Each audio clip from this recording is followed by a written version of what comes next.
In a moment, we'll speak to Gideon Falter, who's chairman of the Campaign Against Anti-Semitism. But first, to Chris Williamson, who's the Labour MP for Derby North and an ally of Jeremy Corbyn's. Good evening to you. Thank you for talking to us. Hi. Why, to use Laura Kuenssberg's words, why do you think your party has gone yes, but to these guidelines rather than yes, of course?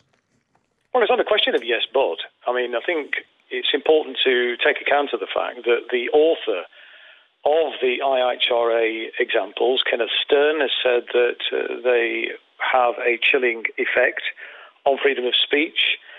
Eminent Jewish academics, people like David Fieldman, Brian Clogg, Tony Lerman, similarly say they are unhappy with it. Eminent, very senior legal opinions, Stephen Sedley QC, Jeffrey Robertson QC, Hugh Tomlinson QC, and of course the Home Affairs Select Committee also looked into this whole question, and the Select Committee said there's no empirical evidence that anti-Semitism in the Labour Party is higher than in any other political party or indeed in society as a whole. And in fact, all the research has demonstrated that amongst Labour supporters, anti-Semitism, since Jeremy Corbyn became leader, has gone down. And so your view then is the problem with the problem lies with the guidelines, not with the Labour Party? Well, I mean, it's not about what I'm saying. I mean, that's what you just said. No, I'm quoting what eminent Jewish academics have said, and indeed the author of the IHRA examples. Don't you think he ought to know something about it? He is the author of them. He said it would have a chilling effect. And so don't you think other governments around the world would know a thing about it and have adopted it without question? Well, other governments, a handful of governments have. But what we do know is that it has been used in certain circumstances in some countries where it has been adopted, indeed in this country, in fact, where some local authorities have adopted it. It has been used to clamp down on freedom of speech. It's been used to oppose the boycott, disinvestment and sanctions campaign against the Netanyahu's apartheid regime, which it quite clearly is. And of course, the voices which aren't being heard in all this are the voices of the Palestinians. I mean, the Palestinians are being treated incredibly badly by the Israeli state under Netanyahu. And I think it's important that we don't forget about the plight of the Palestinians. Nelson Mandela himself expressed solidarity with the Palestinians and said, our freedom was incomplete until there is liberation for the Palestinian people. But look, the NEC has taken on board the pressure that they've come under, and so they've accepted these examples, flawed as they are. And issued a statement to go with them to clarify the point that criticism of Israel, will not fall foul of these examples, which were never intended either. Let's remember to be incorporated into a code of practice. They were brought in. Well, hold on a minute. They were brought in as a way of helping to gather statistics about anti-Semitism. But look, there is a bigger challenge facing us. And, if we're going to look at anti-Semitism through the prism of the Labour leadership, we are really missing the elephant in the room, and that is the chilling rise of the far right in this country and across Western Europe. Well, we can have that conversation another time, but let's hold on for a second, because we're going to speak with... Right, OK, well, let's talk about solidarity with each other then. Jess Phillips, colleague of yours in the Labour Party, tweeted on the 2nd of September, I want the IHRA adapted in full. I think the current Israeli government are racist, who are currently doing all they can at home and with their allies in the United States to isolate and cripple Palestinians' lives to the point of both hopelessness and retaliation. Look how easy that was, she says. End of tweet. Yes, and I've seen that tweet that she put out. Do you agree with that? But I come back to the point. It's not about Jess tweeting that comment. What I come back to the point is that local authorities, for example, like Barnet, that's adopted the IHRA examples in full, has used that then to prevent campaign organisations involved in the boycott, disinvestment and sanctions campaign from using council facilities. In nations around the world, it's also been used in that way. And I come back to the point. The author of the IHRA examples himself, Kenneth Stern, he's the person that wrote them. He said they will have a chilling effect on freedom of speech. And that's why, he doesn't feel they are fit for purpose. So I think but do you understand why this isn't going away? It's not going away for your party, because on the very day that your party's chosen to accept all 11 examples and the guidelines, you're on the radio tonight shouting them down. Oh, well, no. The NEC, I'm not shouting them down. I'm making the point. You're saying the bloke who wrote them says they're not fit for purpose. I don't think you're listening. I'm listening very clearly to you. Well, listen to let me repeat it then. So because I don't think you may have been distracted. I was referring by your rudeness. Hold on a minute. I was referring to eminent Jewish academics, David Fieldman, Brian Klug, Tony Lerman, who've said that the IHRA examples are very troubling and have a chilling effect on freedom of speech. Yeah, I'm not disputing your sources. Hold on a minute. I'm not disputing your sources. What I'm saying is, on a night where, right, your party's chosen to accept these guidelines, instead of coming on the radio and saying, right, well, we've done this now, let's hope it puts it to bed, you're coming on the radio and throwing mud at the guidelines. Well, I'm sorry, you're trying to characterise it in that way, and you characterise it in that way because you chose to focus on the clarifying statement that was issued with the acceptance of those examples, as if that was in some way trying to undermine them. Of course it's not. The point is, look, I've spent my life fighting racism. Let me tell you, was on the streets in the 1970s confronting anti-Semites and racists in the National Front. The Labour Party has a proud tradition of standing with the Jewish community. And let me say also, I was outside and addressed the crowd that were there outside the National Executive Committee meeting this morning at Southside and Victoria Street. A large proportion of those people in that gathering were themselves Jewish. And what I find particularly troubling is that the media very rarely gives voice to those dissenting individuals, and there are significant numbers of them in the Jewish community who take a different view. And I think if we're going to have balance in the media, I think it's important that we hear all Jewish voices, not just one section. I accept that the Board of Deputies take a different view to that, but there are many other groups and non-aligned Jewish individuals who take a different view. So the Board of Deputies, and look, the Jewish community is not a homogenous group. But look, the NEC, has taken on board those examples, and the key thing is that we should be working together to drive out anti-Semitism in any of its incarnations and oppose racism in all its forms. And at the same time as, there's all this focus on the Labour Party, the far right is on the rise. So you said, thank you very much for talking to us. That's Chris Williamson, who's Labour MP for Derby North and ally of Jeremy Corbyn. Let's get to Gideon Falter next, who's chairman of the Campaign Against Anti-Semitism. Does this go far enough? Will it draw a line in the sand for you now?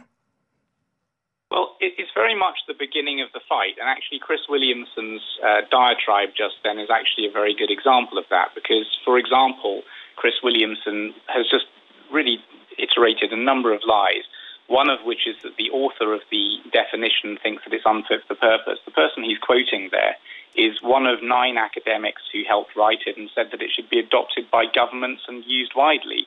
So Chris Williamson, yet again, even though the Labour Party has now adopted this definition, there are people within the Labour Party, Chris Williamson being talked about as a potential future successor to Jeremy Corbyn, who are vehemently opposed to it. And there are even tonight people saying that now that this definition has been adopted, they're going to wait until after the Labour Party conference to try to depose some of the members of Labour's ruling body, the National Executive Committee, who voted for it, and try to remove them. And so you've got people like Chris Williamson, who has, throughout this year, been associating with people who have actually been expelled from the Labour Party over anti-Semitism before the definition was adopted. And this is the kind of person who is in the position, this kind of person who's in a position of power around Jeremy Corbyn and trying to get him to do things like watering down the definition. And it's no surprise why.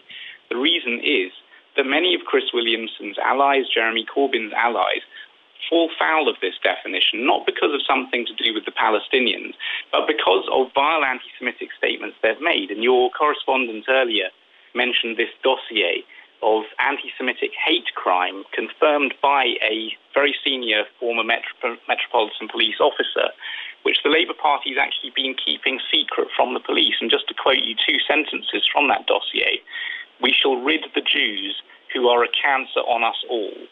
And these Jewish, operatives are the devils. You know, these are the kinds of people who are within the Labour Party, who are known to the Labour Party, who are under investigation, and yet the Labour Party has taken no action against them, some of them for a period of at least 2 years, and they're actually now hiding their evidence from the police to prevent these people from being prosecuted. And thank goodness now I had the opportunity to speak to Cressida Dick while she was on air earlier this morning, and actually put this to her and make a hate crime report, which is now being investigated by the Met. The Labour Party, really, it's astonishing that it's taken so long for prosecutions to emerge over some of this anti-Semitic hatred. What would it take now, given what you've just told us, for you to feel at all welcome in a Labour Party led by Jeremy Corbyn? Well, I think the led by Jeremy Corbyn is one of the problems, because Jeremy Corbyn's past conduct does fall foul of this definition. And certainly one of the things that could happen now, which would, I think, make a lot of Jews feel that the Labour Party was serious, was if the numerous disciplinary complaints that Campaign Against Anti-Semitism has filed against Jeremy Corbyn are actually now investigated in the light of the definition, because we're confident that if they're investigated and investigated properly, the Labour Party will have no option but to conclude that he is an anti-Semite under the definition, and as are many other people in the Labour Party. For example, we just saw Peter Wilsman, who's just been re-elected to the National Executive Committee. It wasn't a month ago that Peter Wilsman was caught in this appalling rant, shouting at other members of the National Executive Committee, including Jeremy Corbyn, that Jews are all Trump fanatics and that we have been, quote, falsifying allegations of anti-Semitism. He's someone who's actually in charge of the Labour Party. So for us, looking at this now, we see the definition being adopted as an important first step, but it will be nothing on its own. And there are so many steps the Labour Party needs to take, both against anti-Semites and against the officials who have been concealing anti-Semitism, even from the police, instead of taking action over it. Until those things happen, there's no way that the Jewish community in this country can feel safe. Chris Williamson, Labour MP for Derby North. Would you like to respond to some of the allegations Gideon Falter made? Well, I mean, I think what Gideon was saying there is that I was misquoting Kenneth Stern, and that's absolutely not the case at all. Well, the truth is, we should be standing together. I keep making this point that the elephant in the room is the fact that the far right is on the rise. The Labour Party is an anti-racist party. We've fought side by side against anti-Semitism and all forms of racism. Surely we should be standing together, not coming up with some absurd accusation that Jeremy Corbyn, who's spent his life a veteran anti-racist, is in some way bigoted against Jewish people. It's just ridiculous. Well, you see, you also say that you are a lifelong anti-racist, but how is it then today you spoke at the rally organised by Tony Greenstein, who was expelled this year by the Labour Party over anti-Semitism allegations? How come you are regularly seen in the company of Mark Wadsworth, who was also expelled from the Labour Party earlier this year? I'm afraid you've got that wrong, Gideon.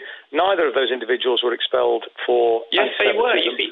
Well, I'm sorry, Gideon. You're talking through your hat. They were not. They were expelled. The grounds on which they were expelled was allegedly bringing the party into disrepute. But what I would say is that many of the individuals... And how did they bring the party into disrepute? Well, hold on, hang a second. How did they bring the party into disrepute? Many of the individuals... Well, you need to speak to the National Constitutional Committee who made that decision. I wasn't party to their deliberations. Tony Greenstein was expelled, for example, for calling Jews Zios, which is a well-known racist trope. Well, neither you nor I were party... I'm sorry, Gideon. Neither you nor I were in the meeting of the National Constitutional Committee, so we cannot say with certainty. But let me come back to your point. Look, you can shout me down as much as you like, but can I just come back to the point you're making? What I would say is that many of the people who were in attendance at that gathering outside Southside, the Labour Party headquarters this morning, were from the Jewish community. They're Jews. And, their views surely count for something, do they not? And are you not troubled by the rise of the far right, genuine anti-Semites, racists? I have never seen the Jews. Okay, let him respond. Gideon Falter? Gideon Falter, go ahead. The Jewish community has never been so united on this, and this is classic whataboutery from Chris Williamson. He's managed to find himself a small cluster of Jews who want to stand with Jeremy Corbyn. Some of them are actually on record saying that the reason that they define themselves as Jewish is so that they can get involved in this debate. In any community, you will find some fringe lunatics on the edge of the community, but I have never seen all of the institutions of the Jewish community, all of the Jewish newspapers in the UK, 68 rabbis from every different warring denomination of the Jewish community within the UK, all standing together on this issue.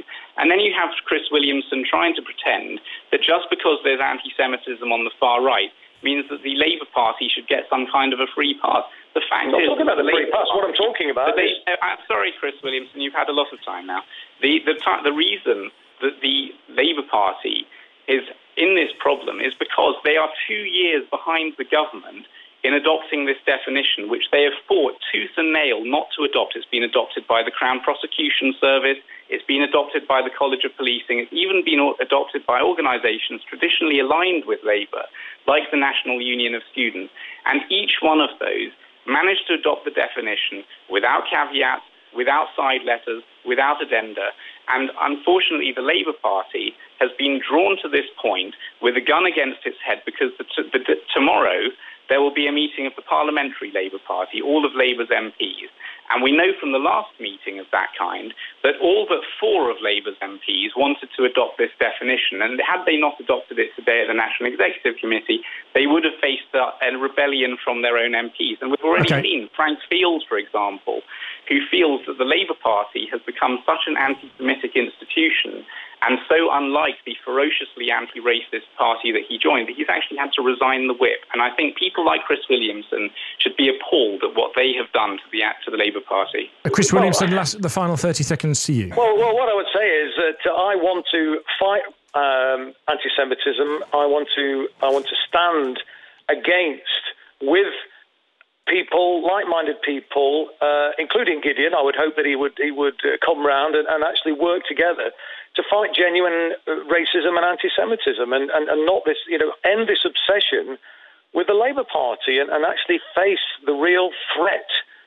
to minority communities in this country from the rise of the far right. Thank you both very much indeed for talking to us tonight on 5 Live. That's Chris Williamson, Labour MP for Derby North and ally of Jeremy Corbyn. And before that, Gideon Falter, chairman of the Campaign Against Anti-Semitism. Just to go back on some of the names that you were hearing the two discuss there, just on Tony Greenstein, a Labour spokesman, said in February this year, the National Constitutional Committee of the Labour Party today found that all 3 charges of a breach of the Labour Party's rule by Tony Greenstein have been found proved. The NCC consequently determined the sanction for the breach of Labour Party rules will be expelled from membership. So just to give you some clarity on one of the people that they were discussing there, it's 11:30.